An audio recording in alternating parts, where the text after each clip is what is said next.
Hulk Hogan died, bro. What was that? I saw that Hulk Hogan died, bro, and passed away. How did your household take it? You know, I know it's got nothing to do with boxing, but we'll go there real quick. Yeah, man, yeah, bro. That was. Well, for me, that was heartbreaking. You know, so I want to share a quick little story in regards to this. So, he said, "Quick little story." We're at 10 minutes right now. Let's see where this ends.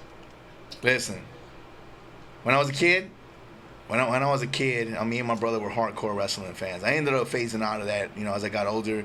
I just came back to it over the last couple. I was just at his house to watch WrestleMania.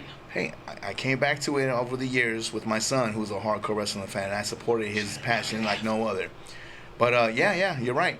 But when I was a kid, one thing I used to love buying and collecting was the WWF back then, i.e. WWF ice cream bars from the freaking Ice Cream Man. And in that freaking pack, there was a trading card in there. And I still have the Hulk Hogan trading card I got when I was about, I don't know, like 8 years old. I own it till this day. That's going to be worth something. And you know, while it has a sentimental value, right? I've had it for this long, and it's still in great condition. I was sharing this with my brother, who was with me when I actually obtained this particular item. And my brother was all like, well, I know you a hustler. Go sell that shit, man. This is a great time to do it. And I was like, I can't.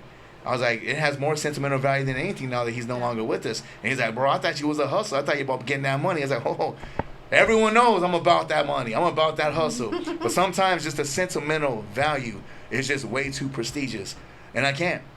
Like, this is something I'm probably going to hang on to forever. You know what I'm saying? Like I don't see myself detaching from that particular item. And it's great. I actually got to take a picture and post it some days, very recently, in regards to this. In addition, my son, again, hardcore wrestling fan. He loves. That was my story, my guy. That was my story. But now back to the freaking household. My son, he loves the sport. He loves the entertainment and stuff. And you know, he was balling too. It's one of his favorites too. And my son, although he's not a drinker and he's not even of age, but my son's like, Dad, I know you don't drink beer, but are you gonna get the American beer in Hulk Hogan's honor? And I told him, bet. I haven't yet. But oh wow! This 12-pack. We went on this whole fucking random story how special Hulk Hogan is for him, and he's supposed to get it in honor of Hulk Hogan. And he said, "I haven't." But this come in 12-pack, and I don't drink beer. It's for you, Hulk. Rest in peace.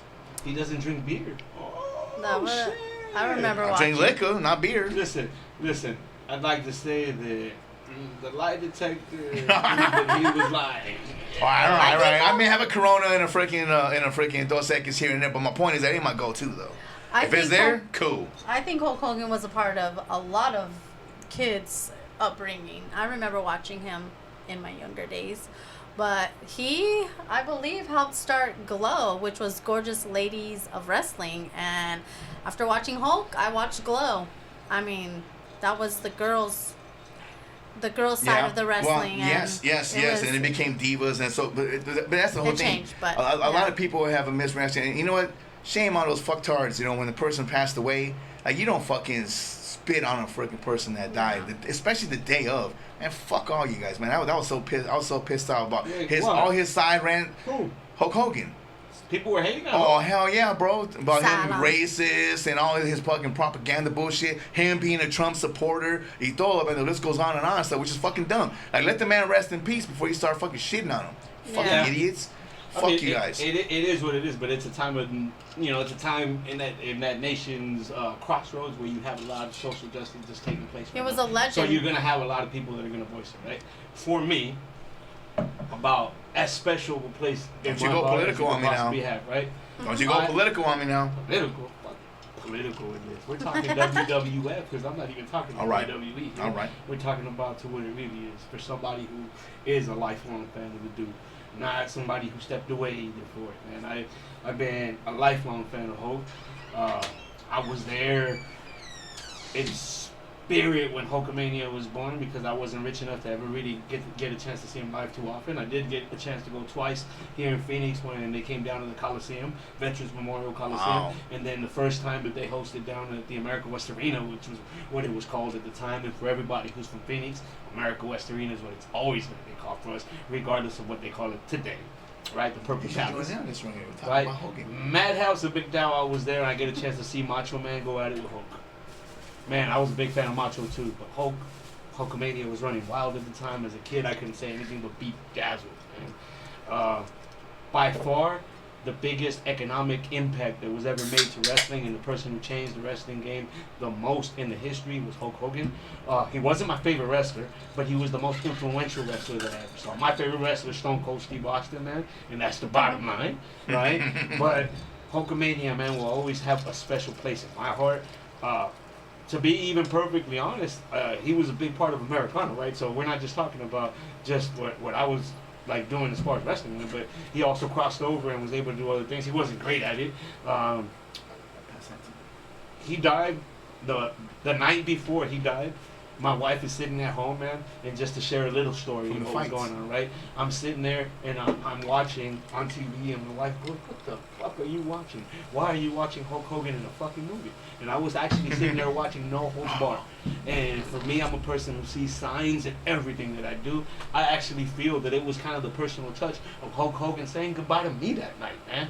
I'm sitting there watching No Holds Barred, and No Holds Barred was a movie I watched several times as a kid, man. And that movie absolutely sucks. Yeah, it was corny at the as hell, same yeah. time, it's fucking great. It almost holds the same kind of limelight as Bloodsport does for me. Yeah. When you go back, Terrible and the acting, fucking shit is horrible, shitty. but at the same time, it's amazing and it's beautiful. And if I come across it on the TV when I go home tonight, I'm gonna be late to work tomorrow because I'm gonna sit up and fucking watch it again. That's to what level Hulk Hogan meant to me, man.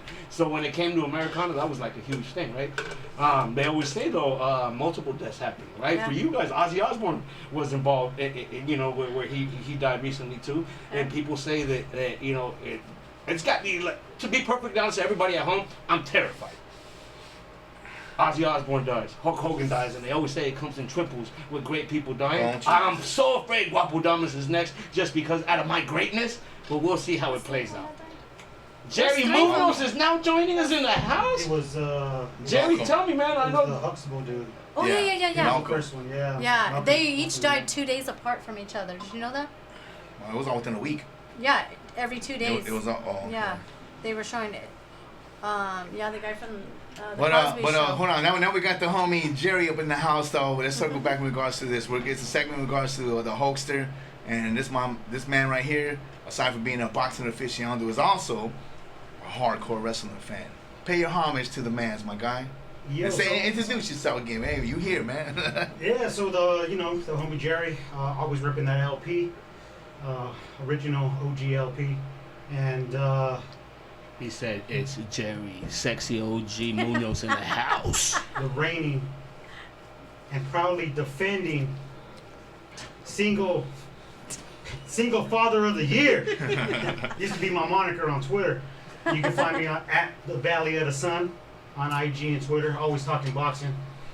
So yeah, back to WWE, and they gave that honorary 10 count to the immortal Hulk Hogan. You know, hey, there's a lot to say and like and not like about the Hulkster. But one thing that nobody can deny is that you did not know who Hulk Hogan Right. was. Yeah. That's it. You That's did what I not said, know 100% some of of his. it. You didn't know some of his monikers, one-liners, or you did not partake in any of that. Yep. You didn't do the Hulk up, Yeah. thing, or play wrestling without doing a Hulk Hogan impersonation. Mm-hmm. So he left his mark. Yeah, he did a little Hollywood there too and everything like that. But whether you're a boy or girl, you knew who Hulk Hogan was. For good or for bad. He was iconic. He definitely left a mark, and I don't know what the truth is and how it all unfolded at the end, but we got the honor of seeing him many times in my household. And Yeah. so I'm Listen, glad I could get Mr. LP back on that wrestling bandwagon. We had to get him back. He took a little hiatus I there did. for a little bit. I did. And he's, But I'm back full throttle though, 100%. I already had a heart attack. Yeah, actually, from what some of the reports are saying, that he wasn't in great conditions here for like the last month. That he had a heart attack about a month ago and never really fully recovered. I also heard that I guess he had some type of routine surgery or something like that too, and it didn't go well. So who really knows what the truth is? I also heard that he'd been oozing steroids since the 1980s, so that may have been part of what played in too. Look, my man Justice is showing some love over there, the mayor of the underground, man. Listen, playing on a banner wrestling tip, since we're kind of off topic anyway with the Hulkster. going through the years of seeing Hulk Hogan evolve, right? Then you see him do the turn into the NWO and actually go heel turn, right? As a kid, all the kids of the age, man, hated it, man. But when you actually now go back and glimpse it, added a whole nother layer to the Hulkster that created something that was so special for fans that were able to see a different limelight of him. And then you go back at WrestleMania 19, I think it was, against The Rock, and you see that same NWO Hulk Hogan getting beat up by The Rock, and all of a sudden, bam, he gets hit. He starts to hulk up and he starts saying no. Yeah. Oh man. Iconic. Of moments. to You! play in, bro. You straight up, man. Yeah, so one thing that he did very well, and I think he mastered it for the next generations, is that he redeveloped himself. And that's something that you have to do in any industry. You know, because eventually everything's going to get repetitious, it's going to get old. You know, so just like this show, we're going to reinvent ourselves plenty of times too. So we want to do what's not necessarily what he did, but we're going to do it our way. You always got to pivot. Yeah. You always got to pivot. And that happens everywhere, in any line of work or any line of business that you're in. You know, you always have to kind of be in with the times. You got to add your own niche. You got to do it your own way. And Hope did it his way. You know, for the longest time, I mean, I think he opened the doors too, in segueing back to boxing, you know, for other up-and-coming athletes. You know, he was probably one of the highest paid athletes at that time. And anytime that you got into a main event with the Hulkster at WrestleMania, you were probably going to be the next big star. So it's almost like, okay, he was the cash cow.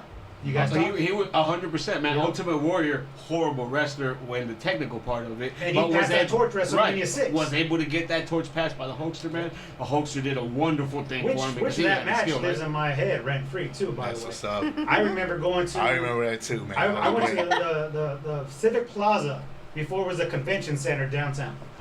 And they had a jumbo screen in there. Oh, and no. It was in a ballroom, and they sold thousands of tickets. It was a closed caption. And it was a closed caption pay-per-view, and you paid an entry fee to get in there. And I remember watching that match and going ape shit.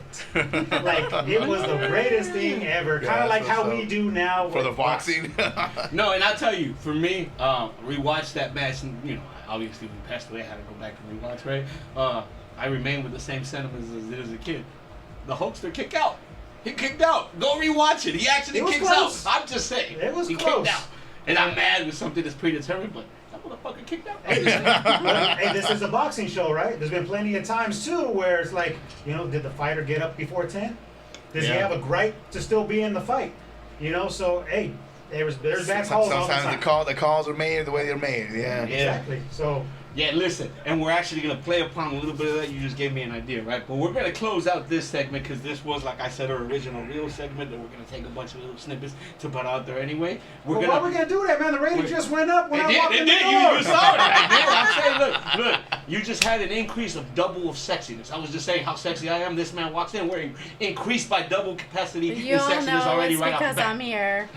We're gonna change the show to Los Guapos y Los Silverback. See?